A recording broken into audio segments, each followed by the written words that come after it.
أعوذ بالله من الشيطان الرجيم بسم الله الرحمن الرحيم الحمد لله الذي دل على ذاته وتنزه عن مجانسة مخلوقات وجل عن ملاهمة الكافيات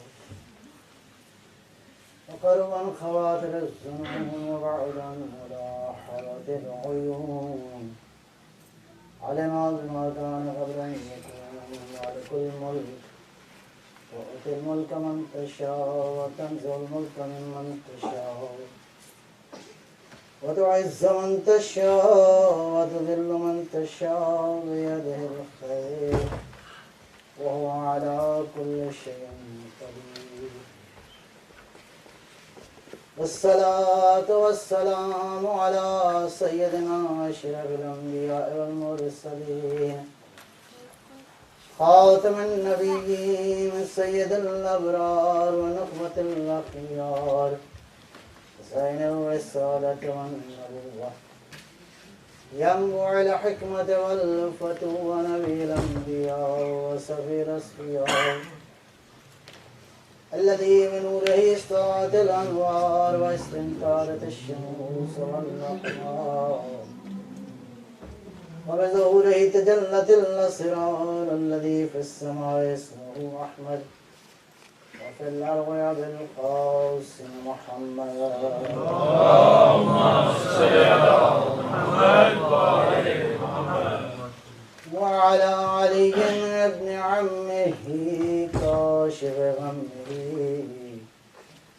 سيد الأولياء والأوصياء أسد الله الغالب غالب على كل غالب الذي حبه فرض على الحاضر والغائب مولانا بالستين أمير المؤمنين علي بن أبي طالب اللهم صل على محمد وآل محمد وعلى أولاده الطيبين الطاهرين المعصومين حجج الله على العباد الداعين إلى الخلق في جميع الآثار والأقطار بالمآثر والآثار خير القرون الذين يبين للناس مناهج الحلال والحرام أهل البيت المطهرين من الرس والآثام ورحمة الله وبركاته أما بعد فقد قال الحكيم في كتابه المتين بسم الله الرحمن الرحيم كما أرسلنا فيكم رسولا منكم يتلو عليكم آياتنا ويزكيكم ويعلمكم الكتاب والحكمة ويعلمكم ما لم تكونوا تعلمون صلوات محمد وعلى محمد اللهم صل على محمد وآل محمد سب سے پہلے اس زمین پہ جتنے لوگ بھی تاریخ میں آئے ہیں اور انہوں نے دین خدا کی سربلندی کے لیے زحمتیں کی اپنی جانوں کے نذرانے پیش کیے ان سب مرحومین کے لیے اور اس ادارے کے وہ مرحومین جو خدمت کر کے دنیا سے چلے گئے ان کے لیے اور آج کی مجلس کے جو عزیز بانی ہیں ان سب کے لیے الفاتحہ بسم اللہ الرحمن الرحیم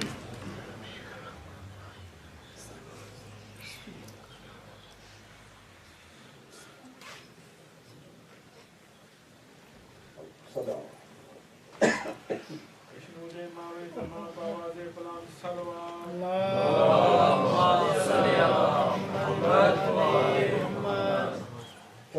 First of all, I'll have to explain the short summary of yesterday's speech. Allah subhanahu wa ta'ala in Quran has promised that the Sharia, the deen of the last Prophet sallallahu alaihi wasallam will be established and will rule over the globe, will rule over the world. So this promise is going to be fulfilled after the appearance of our last Imam, Imam Mahdi salawatullah salamu alayhi.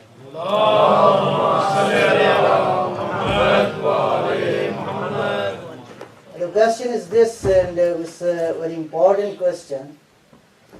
Is it possible that the religion, the Sharia of the Prophet will rule over the globe? While we are seeing the progress of the knowledge, the progress of the technology, the storm of the information technology is going to gain their information from not only the solar system, but beyond the solar system.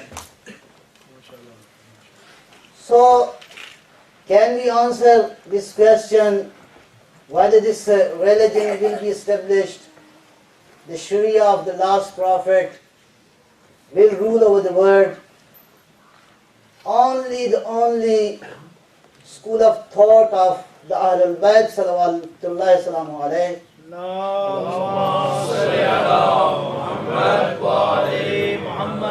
can answer this question, because this technology, this knowledge, only the Ahlul Bayt or the people, the personalities, they claimed, and it is proved, they claimed we have the knowledge of the universe because we are the real successor of the Prophet sallallahu alaihi wasallam.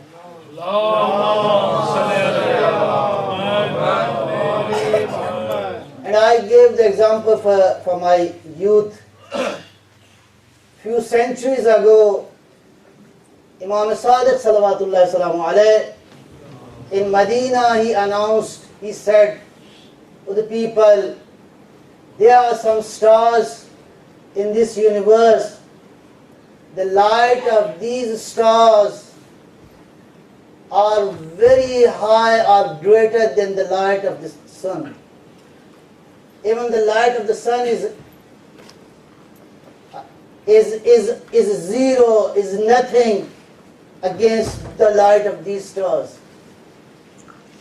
Imam al-Islam said these words few centuries ago when there was no electricity, there was no satellite, there was no information about the universe.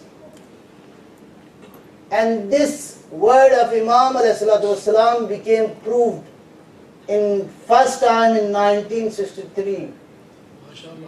When the people, when the scholars, when the researchers came to know that they are the stars which are called as the quasars, and these stars has the energy, how much energy? 10,000 billion times greater energy than the sun.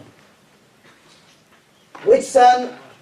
Who gives you the energy daily? The sun converted the 400 billion tons hydrogen, converted into the helium, and it delivers its energy to the solar system. Imam said that there are the stars. Where Imam was sitting? He was sitting in Medina. Where he was sitting? He was sitting on the mimbar of Rasulullah sallallahu alaihi wasallam.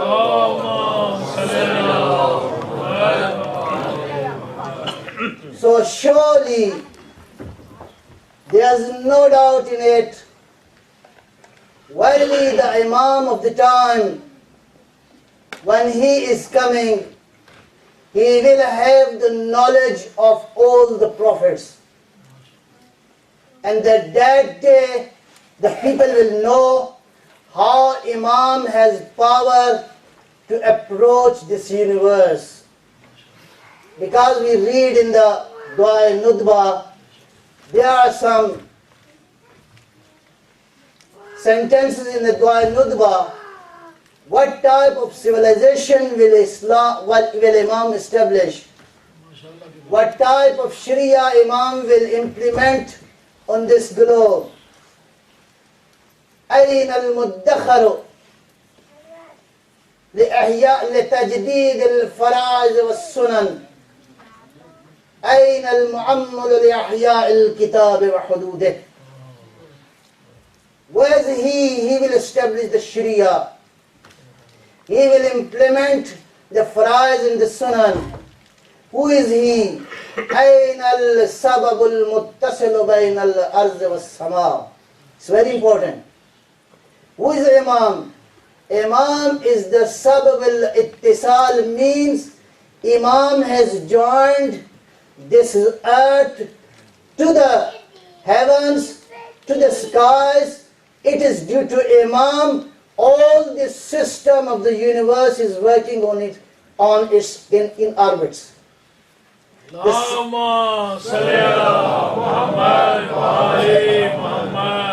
The solar system, the galaxies, and beyond the galaxies, where his grandfather Imam Sadiq gave the information that there are the stars, they are emitting the energy greater than the energy of the sun, which is 10,000 billion times greater energy than the energy of the sun. So Imam Zamana is the leader of the time. What it means? What it means? He is not just the leader of the people. He is not just the leader of the creature of the Allah subhanahu wa ta'ala, but he is the leader of the time. Imam Zamana means the leader of the time.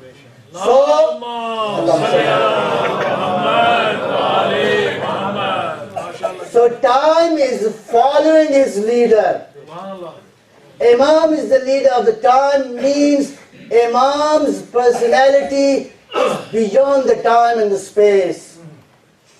So this Imam will come, and that time you will know, and he will show how my grandfather Amirul Mu'mineen alayhi salatu wassalam announced Suruni qabla an tafqiduni inni a'lamu min turuq al-ardi turuq as-sama. I am the son of the Ali ibn Abi Talib. Ask me about the skies, about the heavens, about the kursi, about the arsh. I'll give you the answer. Narae Takbir, Narae Risalah, Ya Rasulullah, Narae Haydari, Narae Salam, Allahumma salli ala Muhammad wa ali Muhammad. اور آج کی گفتگو کما ارسلنا فیکم رسولا منکم یتلو علیکم آیاتنا ویزکیکم وَيُعَلِّمُكُمُ الْكِتَابَ وَالْحِكْمَةَ وَيُعَلِّمُكُمْ مَا لَمْ تَكُونُوا تَعْلَمُونَ. میری سمجھ یہ کہتی ہے، میری بصیرت یہ کہتی ہے، میرا تھوڑا سا مطالعہ یہ کہتا ہے کہ یہ آیت خداوند عالم نے اپنے رسول کا قصیدہ پڑھا ہے. اس قدر عظمتیں ہیں اس آیہ مبارکہ کے اندر، اس قدر مطالب ہیں اس آیہ مجیدہ کے اندر کہ پیغمبر کی ذات کو نوع بشر کا استاد اللہ نے قرار دیا ہے. جب انسانیت کا استاد قرار دیا ہے تو کیا آیا اللہ کو یہ گوارا ہے کہ استاد کا علم کمتر ہو اور شاگردوں کا علم بڑھ جائے؟ نعرہ صلوات.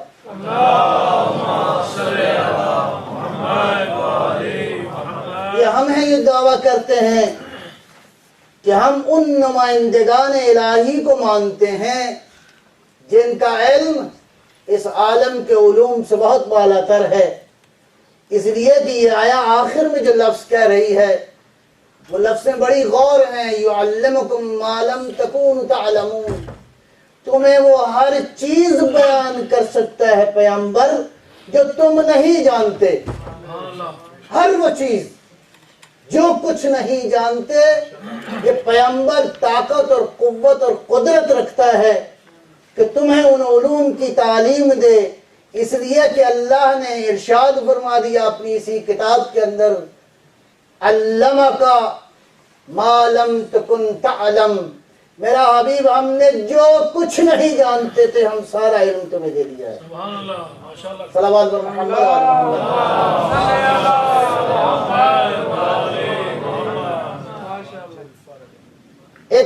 میری ایک بچی نے آج بیٹی نے ایک سوال کیا اور بڑا مجھے خوبصورت وہ سوال لگا، میں تھوڑا سا اس سوال کا جواب آپ کی خدمت میں عرض کروں۔ اس بچی نے سوال یہ کیا، کہا کہ یہ بیان کریں کہ ہم کہتے ہیں ہم نے سنا یہی ہے کہ پیغمبر پہ وحی نازل ہوتی تھی، پیغمبر پہ جب وحی لے کے آتے تھے جناب جبرائیل علیہ السلام تو وحی کا سورس جو ہے وہ اللہ سبحانہ و تعالی ہے، اور جبرائیل تو سدرۃ المنتہا سے آگے جا نہیں سکتے۔ اور یہ کیسے ممکن ہے کہ جبرائیل سدرۃ المنتہا سے جو بالا تر سورس ہے وہاں سے وحی کو لیں اور پیغمبر تک لے کر آئیں؟ صلوات پر محمد و آل محمد۔ مجھے سوال سن کے بڑی خوشی ہوئی، میں نے کہا بیٹا آپ کا سوال بڑا ویلڈ اور بہت خوبصورت ہے، میں تھوڑی سی اس کی تشریح کروں۔ دیکھیے جبرائیل کا اور پیغمبر کا آپس میں رابطہ کیا ہے، اس نوعیت کو اہل بیت کی احادیث کی روشنی میں باقیوں کی گارنٹی نہیں دیتا، وہ تعلیمات جو اہل بیت کی تعلیمات ہیں، اہل بیت نے اپنے جد کی جو تعریف کی ہے، اہل بیت جس علم کے وارث ہیں، اس کی روشنی میں اس بات کو ذرا سمجھنے کی کوشش کیجئے۔ مولا امام محمد باقر علیہ السلام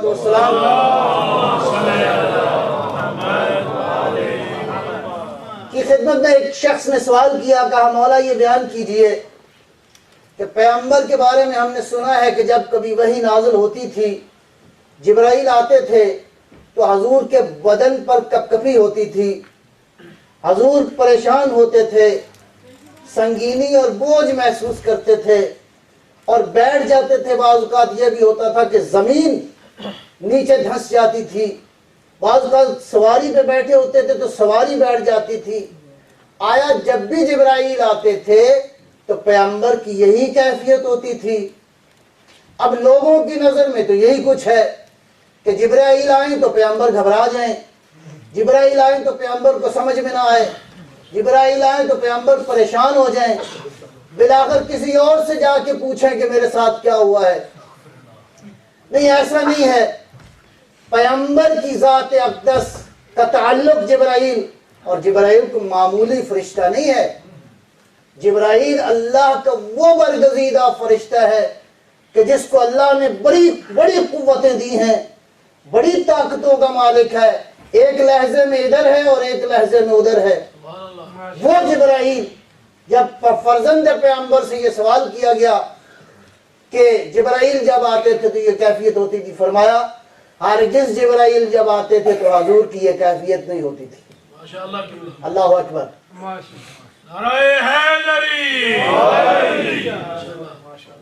کا فرزند پیغمبر پھر کیا ہوتا تھا؟ فرمایا کہ کان جبرائیل اذا اتى النبی صلی اللہ علیہ وآلہ وسلم قعد بین یدیہ کقعدۃ العبد، جبرائیل جب بھی آتے تھے، جب کبھی بھی آتے تھے، اس کا مطلب یہ ہے کہ جبرائیل پہلی وحی لے کر آئے ہوں، بعد والی وحی لے کر آئے ہوں، آخر والی وحی لے کر آئے ہوں، جبرائیل جب بھی آئے بارگاہ پیغمبر میں قعد بین یدیہ کقعدۃ العبد، آ کر حضور کی بارگاہ میں ایسے بیٹھتے تھے دو زانو ہو کر جیسے غلام آقا کی بارگاہ میں بیٹھتا ہے۔ نعرہ تکبیر، نعرہ رسالت، نعرہ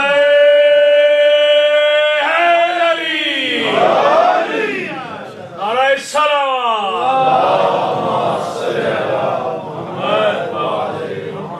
اس لیے گھبرا کے اس عقیدے کے قائل نہ ہو جاؤ، پورے اطمینان کے ساتھ اگر جبرائیل در زہرا پہ آ کے جھاڑو دے تو کوئی بات ایسی نہیں ہے جو قابل یقین نہ ہو۔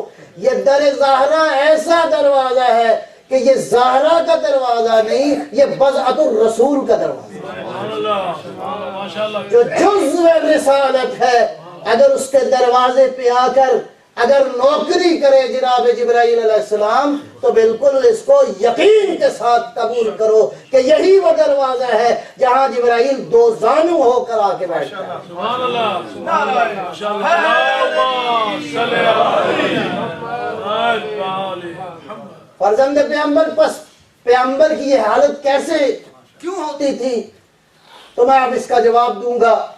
قرآن ارشاد فرماتا ہے بسم اللہ الرحمن الرحیم وما یکلمہ اللہ بشر الا وحیا او من وراء حجاب او یرسل رسولا، اللہ اپنے کسی بھی بشر اور بندے کے ساتھ تین طریقے سے کلام کرتا ہے، وحیا وحی کی شکل میں، او من وراء حجاب یا پردے میں، گویا اللہ کسی طرح الہام کرتا ہے، اللہ القاء فرماتا ہے، اللہ ہے، اللہ کو بہت سارے طریقے آتے ہیں بات سمجھانے کے، اللہ ورائے حجاب بیان کر دیتا ہے، اور تیسرا طریقہ یرسل رسولا، اور تیسرا طریقہ یہ ہے کہ اللہ اپنے نمائندے یعنی جبرائیل کو بھیج کر کلام کرتا ہے۔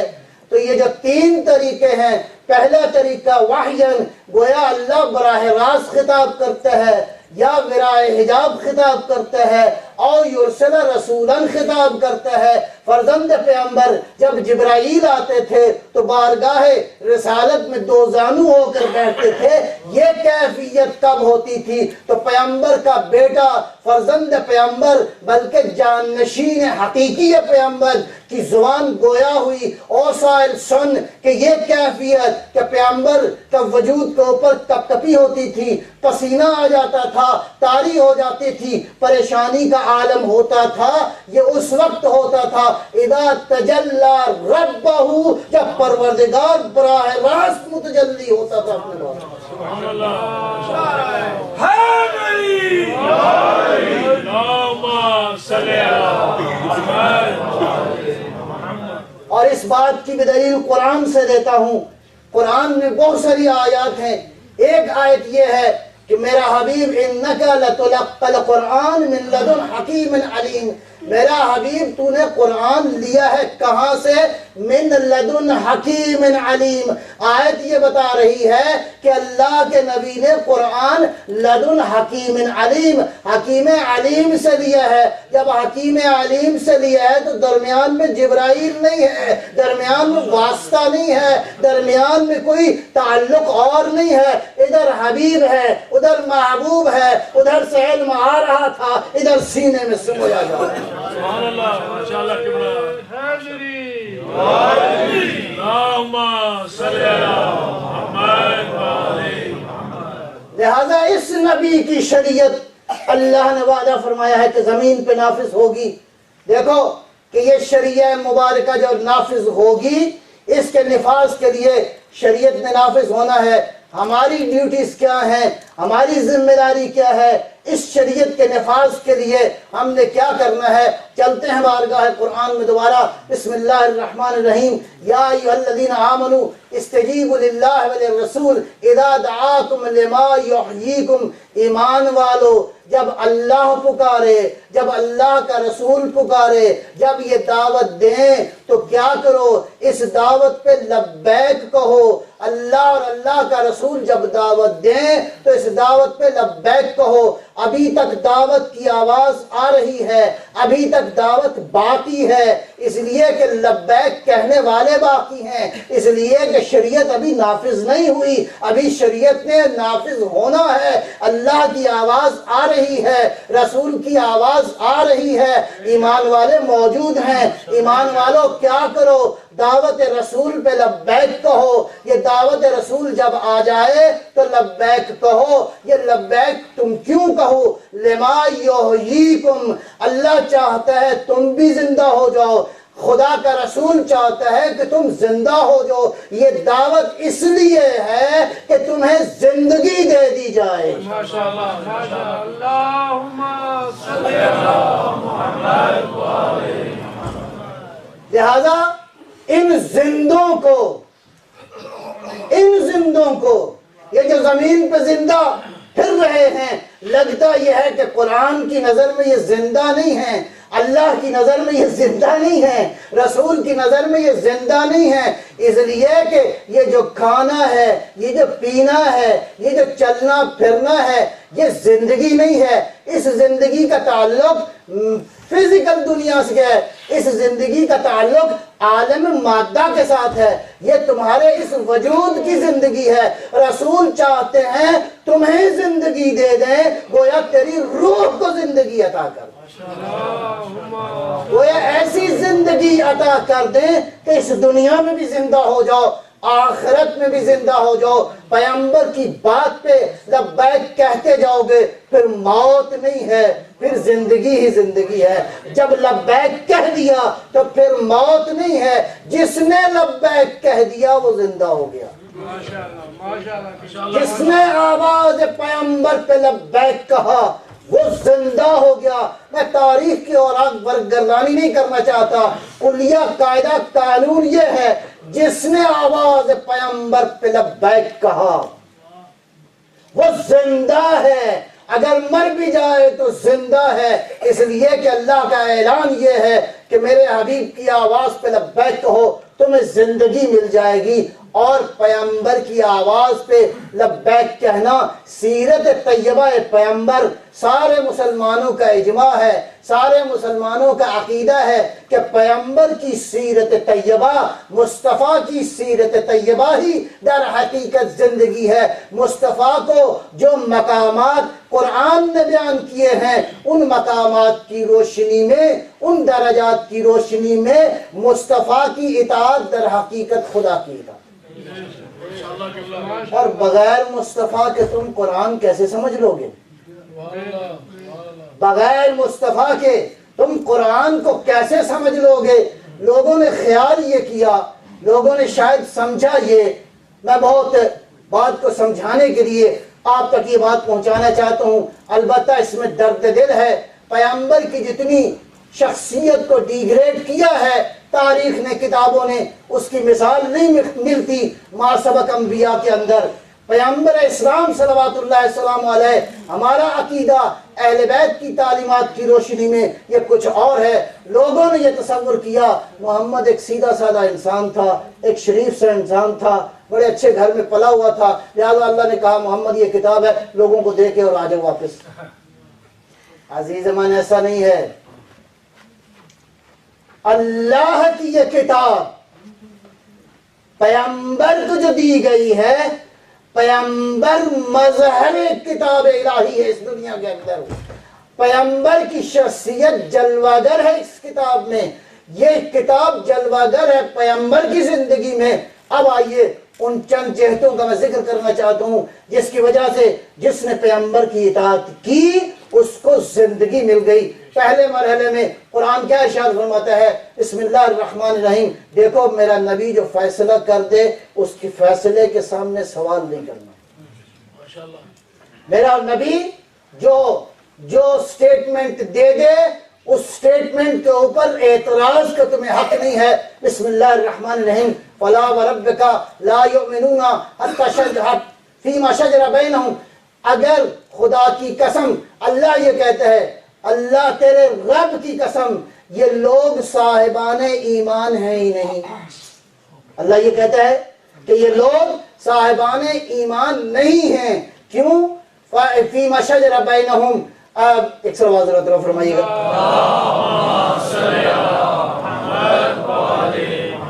یہ آیت کی لفظیں بھول رہی ہیں، بہرحال اگلے مرحلے میں جو آیت ہے اس کا معنی یہ ہے کہ میرا حبیب مما قضیت، جو فیصلہ تو کر دے اس فیصلے کے اوپر اگر یہ اس فیصلے پہ مطمئن نہ ہو تو یہ ایمان والے ہیں ہی نہیں۔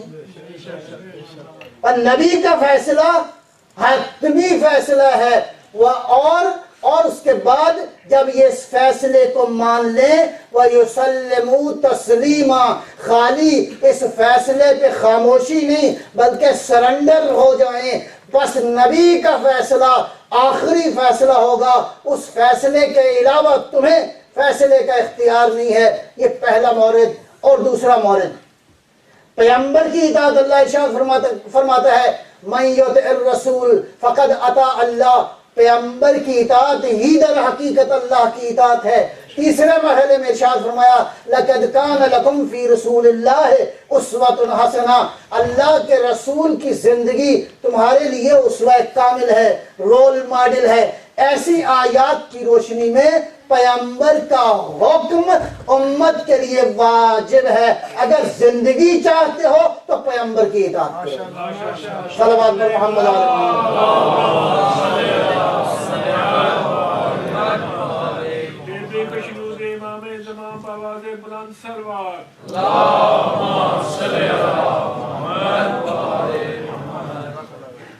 ایک نعرہ ذرا لگائیں تاکہ تھوڑا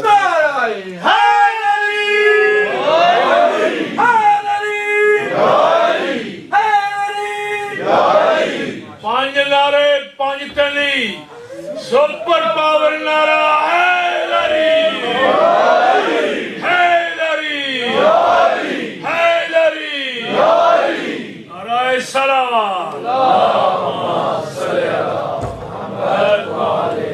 یہ جو قرآن نے کہا نا یسلموا تسلیما، پیغمبر کے حکم کے سامنے سرنڈر ہو جاؤ، یہ کون کون لوگ ہیں جو پیغمبر کے حکم کے سامنے سرنڈر ہو گئے؟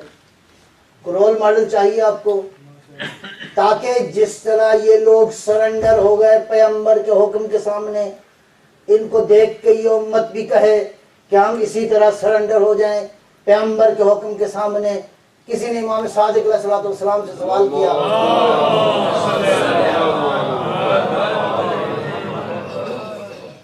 کہا پوچھا مولا یہ بیان کیجئے، یہ حدیث ہے پیغمبر سے نقل کی جاتی ہے، ان اختلاف امتی رحمہ، کہ میری امت کا اختلاف جو ہے وہ رحمت ہے۔ یہ حدیث آپ نے بھی سنی ہوئی ہے کہ امت کا اختلاف جو ہے وہ رحمت ہے۔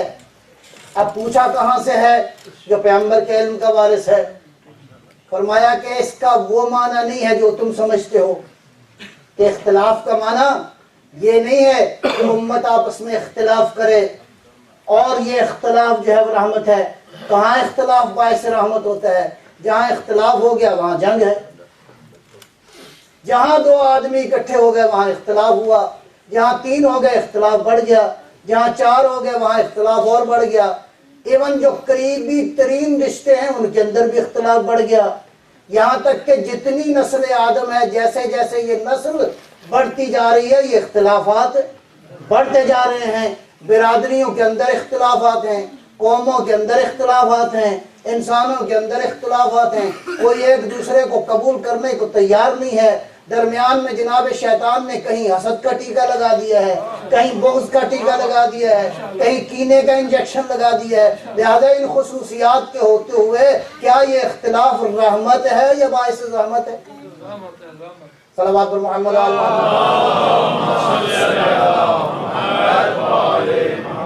یہ سارے امراض موجود ہیں۔ اب یہ سارے امراض جو کوئی کینسر کی طرح ہے، کوئی ٹی بی کی طرح ہے، اور کوئی ایسا کینسر ہے جس کا علاج جو ہے وہ اس ہسپتال میں بھی ممکن نہیں ہے جو عمران خان نے بنایا۔ صلوات پر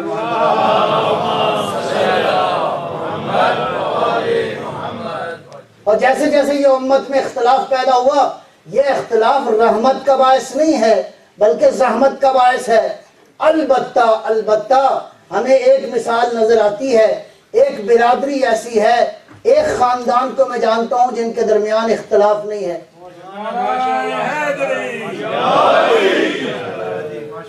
اگرچہ یہ اختلافات ہیں، یہ اختلافات کس لیے ہیں؟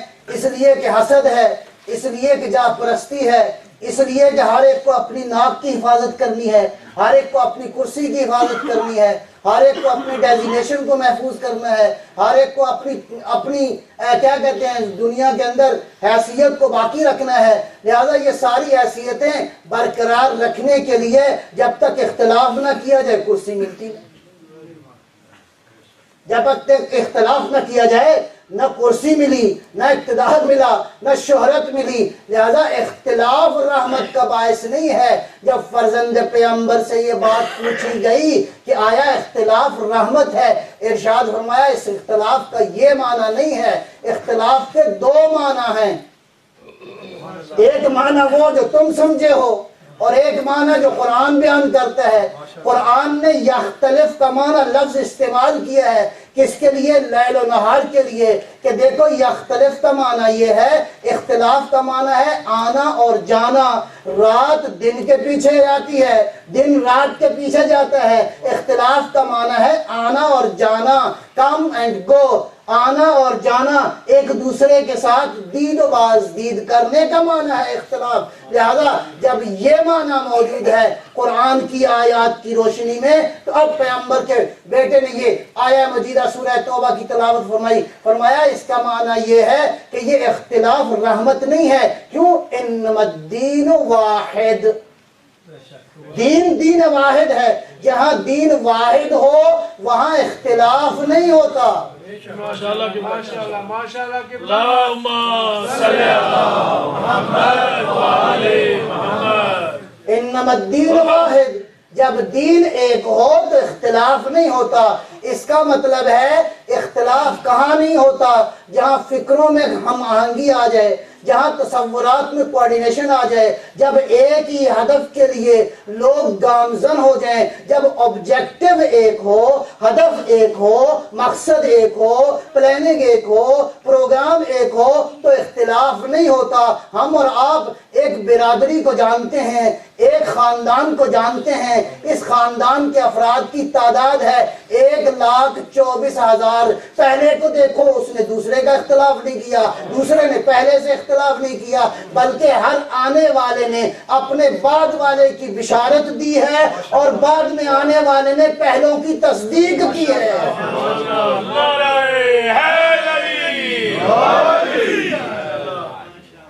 اور ایک اور بات میں عرض کروں، جناب سیدہ ثانیہ زہرا سلام اللہ علیہا کے ایک جملہ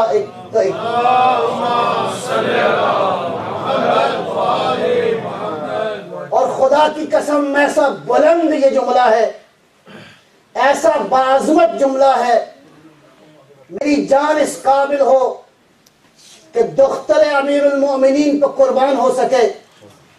کہاں پہ، کس عالم میں یہ جملہ کہا؟ علی کی بیٹی کہاں کھڑی ہے؟ میں سارا منظر نہیں پیش کرنا چاہتا، صرف اشارہ کرنا چاہتا ہوں۔ دربار یزید ہے اور علی کی بیٹی نے خطبہ دیا ہے۔ دیکھو وارثان توحید ایسے ہوتے ہیں، دیکھو وحی الہی کے محافظ ایسے ہوتے ہیں، اور وحی الہی کی حفاظت کرنے والے انسان ایسے ہوتے ہیں۔ تیری عظمتوں کو سلام ہے زینب کبریٰ، تیری عظمتوں کو سلام ہے سیدہ، واللہ قد قیدک وسع سعیک۔ او یزید، تو جتنی بھی کوشش کرنا چاہتا ہے کر لے۔ کیا تیرا خیال ہے کہ یہ جو فجائے، یہ جو مصیبت تو نے بپا کی ہے، اس سے یہ بات ہٹ جائے گی؟ تو نے جو بھی مصیبت ہمارے اوپر، اللہ اکبر، کن مراحل کے بعد حسین جیسا بھائی دے کے آئی ہے علی کی بیٹی، اس کے بعد کیا کہتی ہے دربار یزید میں؟ واللہ خدا کی قسم، اللہ اکبر۔ اب یہ علی کا لہجہ نہیں تو اور کیا ہے؟ یہ علی کا لہجہ نہیں تو اور کیا ہے؟ علی کی بیٹی نے کس عالم میں، کس غربت میں، کس مظلومیت میں، کن مشکلات میں، واللہ خدا کی قسم، لا تمحو ذکرنا ولا تمیت وحینا۔ او یزید، خدا کی قسم قیامت تک نہ تو ہمارے ذکر کو ختم کر سکے گا، نہ ہماری وحی کو تو مار سکے گا۔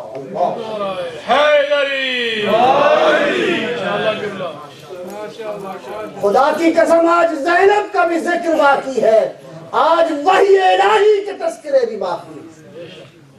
آج کی خبر BBC کی آج کی خبر، ابھی کربلا میں کربلا کے عاشق جو وہاں پہ پہنچے ہیں، خدا جانے روز عاشور کیا محشر ہوگا۔ آج کی تازہ خبر یہ ہے کہ 12 بلین افراد ہیں جو حسین کا طواف کرنے کے لیے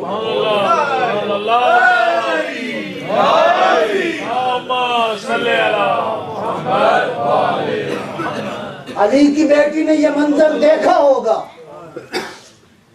یہی منظر دیکھا ہوگا، اس لیے کہ علی کی بیٹی ہے، اور علی کی بیٹی کا معنی یہ ہے کہ علی کی نگاہ سامنے والے انسانوں پہ نہیں تھی، تاریخ کی ہر کروٹ کے اوپر،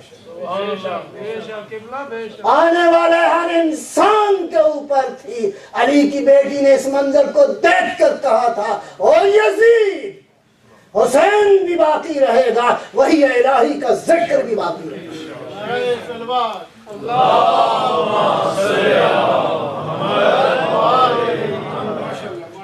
وہی کے تذکروں کو کون ختم کر سکتا ہے؟ ایسا علم گاڑ کے گئی ہے، وہی کے تذکروں کو زندہ کر کے گئی ہے، اور جو وہی کے پالے ہوئے ہوتے ہیں وہ ایسے ہوتے ہیں۔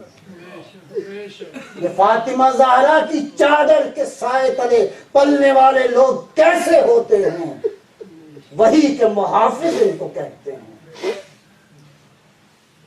وہی کے تذکرے باقی ہیں۔ آپ کی توجہ ہو گئی، میں مضمون کو سمیٹتا ہوں، باقی گفتگو انشاءاللہ کل کروں گا۔ اللہ اکبر، خدا کی قسم، وہی کے دامن میں پلنے والے، چھوٹے کو دیکھو گے بڑے کو دیکھو گے ایک ہی تصویر نظر آئے گی۔ کربلا کی تاریخ نے عجیب میسج دیا ہے تاریخ کو، ذرا غور کیجئے۔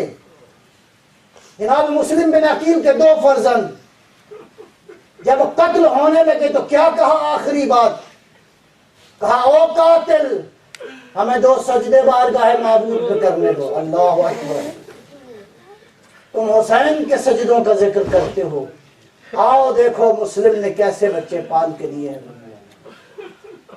امیر المومنین پیغمبر کی بارگاہ میں تھے، ایک روز سوال کیا، یا رسول اللہ ایک بات پوچھوں، اتحب عقیلا، یا رسول اللہ آپ کو کیا عقیل سے محبت ہے؟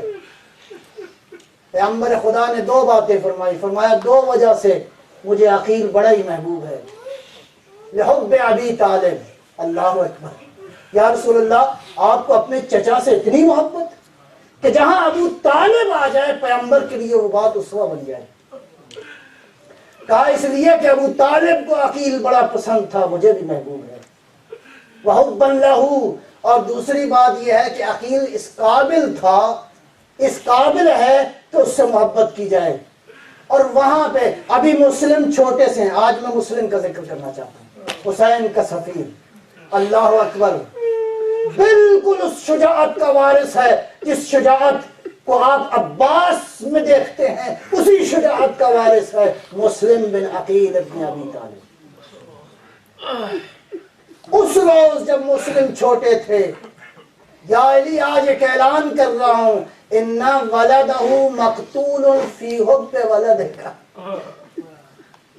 کیا ترجمہ کروں؟ یا علی، عقیل کا بیٹا مسلم آپ کے بیٹے کے عشق میں قتل کر دیا جائے گا۔ یا رسول اللہ عجیب بات کہہ دی آپ نے، آپ یہ بھی تو کہہ سکتے تھے کہ مسلم دین کے دفاع میں مارا جائے گا، مسلم قرآن کے دفاع میں مارا جائے گا۔ نہیں، پیغمبر کی نظر میں 2 باتیں شاید ہوں گی، شاید اس سے زیادہ ہوں۔ پیغمبر بتا رہے ہیں کہ دیکھو حسین کا عشق در حقیقت دین کا عشق، اور دوسری بات گویا مسلم حسین کا عاشق ہو کر دنیا سے جائے گا۔ سلام ہو تیری عظمتوں کو اے مسلم بن عقیل۔ کون ہے مسلم؟ گئے کوفے میں سارا منظر نہیں پڑھنا چاہتا، چند منٹ کے لیے ساتھ دیجیے گا میرا۔ گئے مسلم، صرف ایک واقعے کی طرف اشارہ کروں گا۔ مسلم ہانی بن عروہ کے گھر تھے، اور ابن زیاد ہانی بن عروہ کے گھر آیا، ہانی بن عروہ کا حال احوال پوچھنے کے لیے۔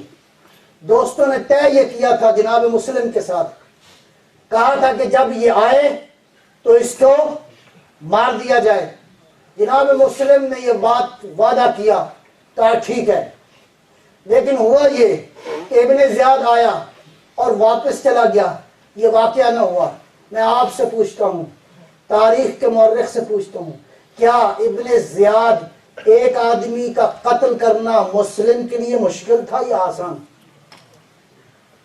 جو شہر کی گلیوں میں علاقے کی فوج سے تنے تنہا مقابلہ کر سکتا ہو، محمد بن اشعث نے جب فوج دوبارہ طلب کی تو ابن زیاد نے کہا کہ او شخص، او محمد بن اشعث، میں نے تمہیں ایک آدمی کو پکڑنے کے لیے بھیجا ہے، کیا تمہیں خیال نہیں آتا؟ لگتا ہے کہ تمہاری میں ڈیوٹی کو چینج کر دوں۔ اب جو جواب دیا محمد بن اشعث نے، تاریخ نے سنہری اوراق کے ساتھ، سنہری قلم کے ساتھ لکھ دیا۔ تاریخ والوں جان لینا کہ مسلم کس قدر عظمت کا مالک ہے۔ کہتا ہے جواب میں، او ابن زیاد، یہ خاتم المرسلین کے خاندان سے ہے، یہ شیر درندہ ہے، یہ تلوار برندہ ہے، یہ مسلم کوئی کوفے کا سبزی فروش نہیں ہے، یہ علی کے خاندان سے ہے، یہ ابو طالب کی اولاد ہے۔ خدا کی قسم، ابو طالب کی اولاد اگر ساری دنیا کے بچے ہوتے تو اسی طرح شجاع ہوتے جس طرح علی تھا۔ مسلم تیری شجاعت کو سلام۔ لیکن عزادارو، اب منظر کشی میں نے کر دی، ذرا آئیے گا۔ رات ساری مسلم نے توعہ کے گھر میں خدا کی عبادت میں گزاری ہے، اور یہ سیرت ہے۔ حسین نے ایک رات عبادت کے لیے طلب کی تھی، مسلم نے رات اللہ کی عبادت میں صرف کی ہے۔ اب جو صبح طلوع ہوئی، مسلم نے گھوڑوں کی ٹاپوں کی آواز سنی، اپنے آپ کو تیار کیا۔ آپ کو میں نے ابھی عرض کیا، مسلم نے ہانی کے گھر میں ابن زیاد پہ حملہ نہیں کیا۔ جب پوچھا گیا تو فرمایا کہ پیغمبر کی سیرت نہیں ہے کہ میں کسی کے گھر میں ہوں اور جنگ کروں۔ دوسری بات، پیغمبر نے حکم یہ دیا ہے کہ دشمن پہ اطلاع کیے بغیر حملہ نہ کرو۔ عزادارو، مسلم قتل ہو گئے اور عاشورہ بپا ہو گئی۔ اگر ابن زیاد قتل ہو جاتا اس روز تو آج تاریخ کچھ اور ہوتی۔ لیکن دنیا والوں، ابن زیاد رہے نہ رہے، پیغمبر کا فرمان زندہ ہو گیا۔ اب تاریخ آئے قضاوت کرے۔ مسلم ابن عقیل حسین کا قابل اعتماد۔ مسلم وہ ہے جس کو حسین نے لکھا کہ مجھے اعتماد ہے۔ اس کا مطلب کیا ہے؟ اور مورخ ذرا اس کو تحلیل کر، گویا حسین یہ کہہ رہے تھے مسلم جو بھی کرے مسلم نہیں کر رہا، حسین انجام دے رہا ہے، یہ حسین کا سفیر ہے، یہ حسین کا نمائندہ ہے۔ مسلم نے اپنے آپ کو سنبھالا، اللہ اکبر کا نعرہ بلند کیا، یا علی ادرکنی آواز نکلی۔ اب جو اٹھے مسلم تو دشمن گھر کے اندر آیا۔ اپنی سیرت بھی دیکھ لو، دین کے محافظوں کی سیرت کو بھی دیکھ لو۔ دشمن نے اندر آ کے حملہ کیا، مسلم نے دفاع کرنا شروع کیا۔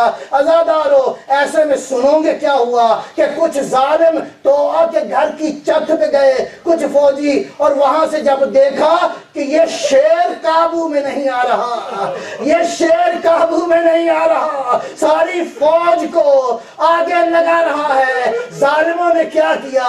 چھت پہ چلے گئے اور پتھروں کو بارش کرنا شروع کی، آگ کے گولے پھینکنے شروع کیے۔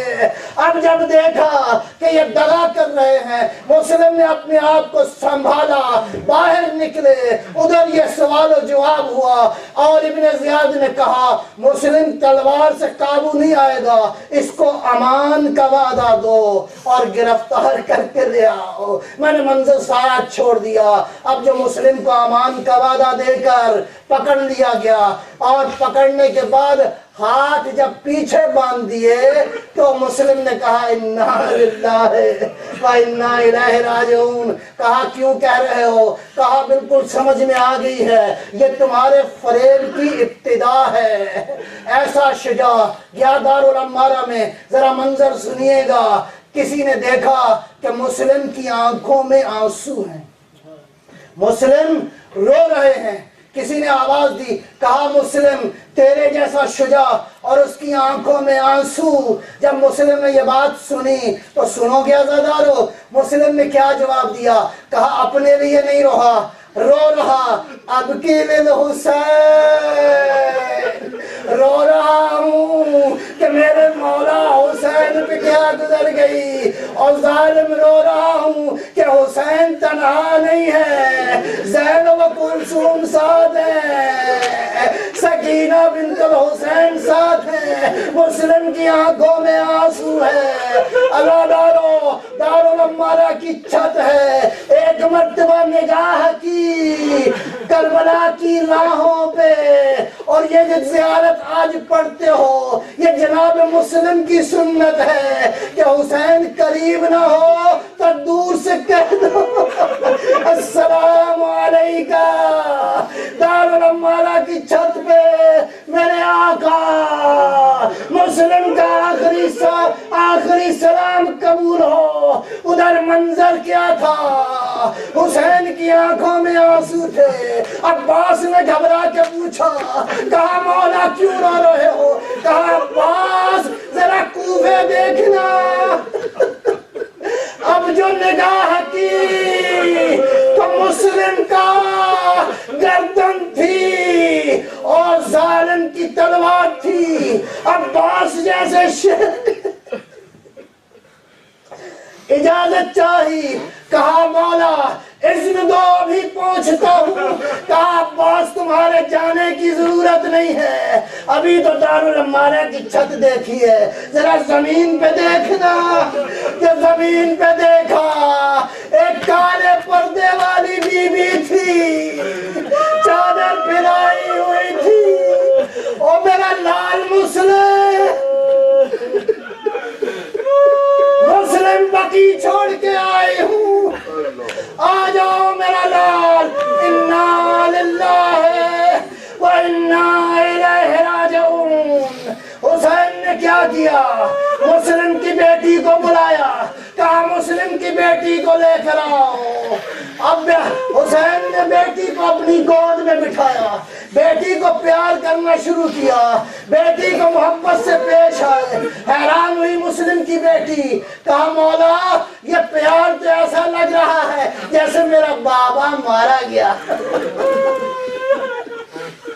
عزاداروں بس ایک اور منظر کی طرف توجہ، مسلم کی بیٹی تو حسین پیار کرنے والے تھے، ہائے کربلا، ہائے کربلا کیا ہوا؟ حسین کے سینے کا تعویذ، سکینہ بابا کے لاشے پہ پہنچی، بوسے دیے، بابا ابھی بات کرنا چاہتی تھی کہ مقاتل کا جملہ ہے، شاید اس کا ترجمہ کر پاؤں کہ ایک ظالم آگے بڑھا، اس نے بچی کو پیار نہیں کیا، بچی کو یہ نہیں کہا کہ بچی پیچھے ہو جاؤ، مقاتل کا جملہ یہ ہے اس ظالم نے ایسا ظلم کیا حتی جروحا ان جسد ابیہا، اے سکینہ کو اس طرح گھسیٹا کہ بچی تڑپ گئی۔